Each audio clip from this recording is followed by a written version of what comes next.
क्या होता है जब आपके रक्षक ही आपके भक्षक बन जाए।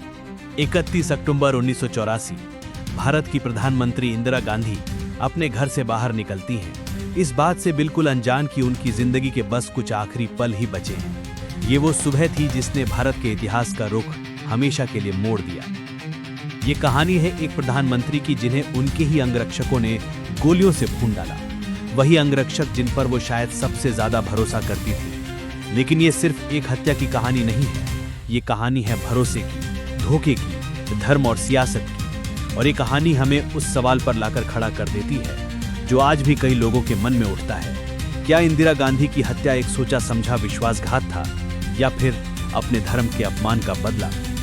चलिए आज इसी सवाल की तह तक चलते हैं। इस हत्या को समझने के लिए हमें थोड़ा पीछे 1980 के दशक की शुरुआत में चलना होगा। उस वक्त पंजाब एक बेहद अशांत दौर से गुजर रहा था। एक अलग सिख राष्ट्र यानी खालिस्तान की मांग तेजी से फैल रही थी। इस आंदोलन का सबसे बड़ा चेहरा था जरनैल सिंह भिंडरावाले, एक करिश्माई लेकिन कट्टर सिख उपदेशक। भिंडरावाले और उसके हथियारबंद समर्थकों ने सिखों के सबसे पवित्र स्थल अमृतसर के स्वर्ण मंदिर को अपना गढ़ बना लिया था। धीरे धीरे मंदिर परिसर एक किले जैसा दिखने लगा, जहां भारी मात्रा में हथियार जमा कर लिए गए थे। भारत सरकार के लिए यह देश की एकता और अखंडता पर एक सीधा हमला था।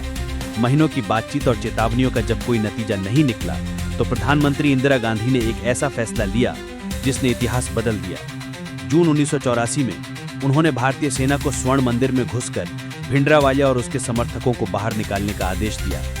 इस मिशन को नाम दिया गया ऑपरेशन ब्लू स्टार। 1 से 8 जून तक चले इस ऑपरेशन में सेना ने भिंडरावाले को मार गिराया और मंदिर पर फिर से नियंत्रण हासिल कर लिया। लेकिन इसकी एक बहुत भारी कीमत चुकानी पड़ी। इस कार्रवाई में कई आम नागरिक और तीर्थयात्री भी मारे गए। सिखों के सर्वोच्च स्थान अकाल तख्त को भी भारी नुकसान पहुंचा। दुनिया भर के सिखों के लिए यह सिर्फ एक फौजी कार्रवाई नहीं थी, ये उनकी आस्था और पहचान पर हमला था। इस एक घटना ने सिख समुदाय के दिल में एक गहरा घाव बना दिया, एक ऐसा जख्म जो बदले की आग में बदलने वाला था। ऑपरेशन ब्लू स्टार के बाद इंदिरा गांधी की जान को खतरा कई गुना बढ़ गया था। इंटेलिजेंस एजेंसियों ने उन्हें सलाह दी कि उनकी सुरक्षा टीम से सिख गार्ड्स को हटा दिया जाए, लेकिन इंदिरा गांधी ने यह सलाह मानने से साफ इनकार कर दिया।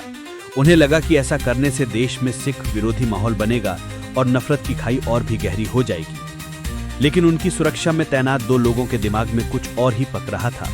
एक था बेअंत सिंह, जो सालों से इंदिरा गांधी का भरोसेमंद गार्ड था, और दूसरा था सतवंत सिंह, एक नौजवान कांस्टेबल।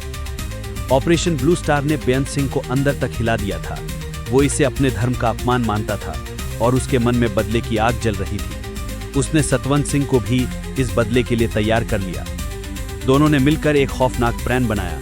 उन्होंने कसम खाई कि वो स्वर्ण मंदिर पर हुई कार्रवाई का बदला प्रधानमंत्री की जान लेकर लेंगे। उन्होंने अपनी ड्यूटी की अदला बदली करवाई ताकि 31 अक्टूबर के दिन दोनों एक साथ एक ही जगह पर तैनात रह सकें।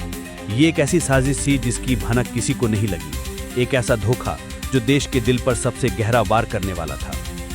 31 अक्टूबर 1984 की सुबह प्रधानमंत्री इंदिरा गांधी अपने आवास एक सफदरजंग रोड से निकलकर पास ही बने अपने दफ्तर एक अकबर रोड की तरफ जा रही थीं। वहां उन्हें ब्रिटिश फिल्म मेकर पीटर उस्तिनोव को एक इंटरव्यू देना था। वो लॉन पार करके उस गेट की तरफ बढ़ रही थीं जहां उनके गार्ड्स तैनात थे। जैसे ही वो गेट के पास पहुंची, उन्होंने अपने भरोसेमंद गार्ड बेअंत सिंह को देखा और हमेशा की तरह मुस्कुराकर नमस्ते किया। लेकिन आज बेअंत ने जवाब नहीं दिया। इससे पहले कि कोई कुछ समझ पाता, बेअंत सिंह ने अपनी 38 रिवॉल्वर निकाली और इंदिरा गांधी पर एक के बाद एक 3 गोलियां दाग दीं। गोलियां लगते ही इंदिरा गांधी जमीन पर गिर पड़ी। उन्हें गिरता देखकर पास में खड़ा सतवंत सिंह भी हरकत में आ गया। उसने अपनी स्टैंडगन उठाई और जमीन पर पड़ी प्रधानमंत्री पर गोलियों की बौछार कर दी। 1 मिनट से भी कम समय में उसने पूरी मैगजीन खाली कर दी। पोस्टमार्टम रिपोर्ट के मुताबिक इंदिरा गांधी के शरीर में 30 गोलियां लगी थीं। चारों तरफ चीखो पुकार मच गई।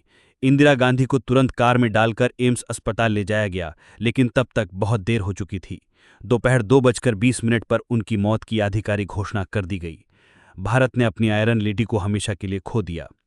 इंदिरा गांधी की हत्या की खबर फैलते ही देश गुस्से और दुख की आग में झुलस गया। दिल्ली समेत देश के कई हिस्सों में सिख विरोधी दंगे भड़क उठे। सरकारी आंकड़ों के मुताबिक अगले कुछ दिनों में 3,350 से भी ज्यादा निर्दोष सिखों को बेरहमी से मार दिया गया, जबकि कुछ दूसरे सोर्सेज ये संख्या 8,000 से 17,000 के बीच बताते हैं। ये भारतीय दमतंत्र के चेहरे पर एक कभी न मिटने वाला दाग था। हत्यारों में से बेअंत सिंह को मौके पर ही दूसरे सुरक्षा कर्मियों ने मार गिराया, जबकि सतवंत सिंह और साजिश में शामिल केहर सिंह को गिरफ्तार कर लिया गया। बाद में दोनों को फांसी दे दी गई। लेकिन अब हम उस सवाल पर वापस आते हैं जिससे हमने शुरुआत की थी। क्या यह हत्या सही थी? इस सवाल का कोई एक सीधा जवाब नहीं है। एक नजरिया यह है कि यह स्वर्ण मंदिर के अपमान और हजारों निर्दोष लोगों की मौत का बदला था। इस नजरिए से देखने वाले बेअंत और सतवंत सिंह को धर्म के रक्षक मानते हैं, जिन्होंने एक शासक को उसके कामों की सजा दी। दूसरा नजरिया इसे आतंकवाद और देश के साथ गद्दारी का घिनौना काम मानता है। इस नजरिए से अंगरक्षकों ने अपनी कसम तोड़ी और उस देश की चुनी हुई प्रधानमंत्री की हत्या कर दी, जिसकी रक्षा करने की शपथ उन्होंने ली थी। ये दमतंत्र और कानून पर हमला था, जिसने देश को हिंसा और अराजकता की आग में ढकेल दिया। ये कहानी हमें दिखाती है कि कैसे धर्म, राजनीति और निजी भावनाएं मिलकर एक खतरनाक मोड़ ले सकती हैं। ये हमें याद दिलाती है कि हिंसा किसी भी समस्या का हल नहीं है, बल्कि ये अपने पीछे और भी ज्यादा हिंसा और नफरत पीछे छोड़ जाती है। इंदिरा गांधी की हत्या भारत के इतिहास का एक ऐसा काला अध्याय है जिसने देश के सामाजिक और राजनीतिक ताने बाने को बदल कर रख दिया। इसने कांग्रेस पार्टी और सिख समुदाय के बीच नफरत की एक ऐसी दीवार खड़ी कर दी जिसे गिराने में दशकों लग गए। आज इतने सालों बाद भी ऑपरेशन ब्लू स्टार और इंदिरा गांधी की हत्या से मिले जख्म पूरी तरह से भरे नहीं हैं। ये घटनाएं हमें उन मुश्किल नैतिक सवालों की याद दिलाती हैं जिनका सामना नेताओं और देशों को करना पड़ता है। तो आपका इस बारे में क्या सोचना है? क्या आप इसे धर्म के अपमान का बदला मानते हैं या देश के साथ विश्वासघात? अपनी राय हमें नीचे कमेंट्स में जरूर बताएं। अगर आपको ये वीडियो जानकारी भरा लगा तो इसे लाइक करें, दोस्तों के साथ शेयर करें और हमारे चैनल को सब्सक्राइब करना ना भूलें, ताकि हम आप तक इतिहास के ऐसे ही जटिल किस्से पहुंचाते रहें। धन्यवाद।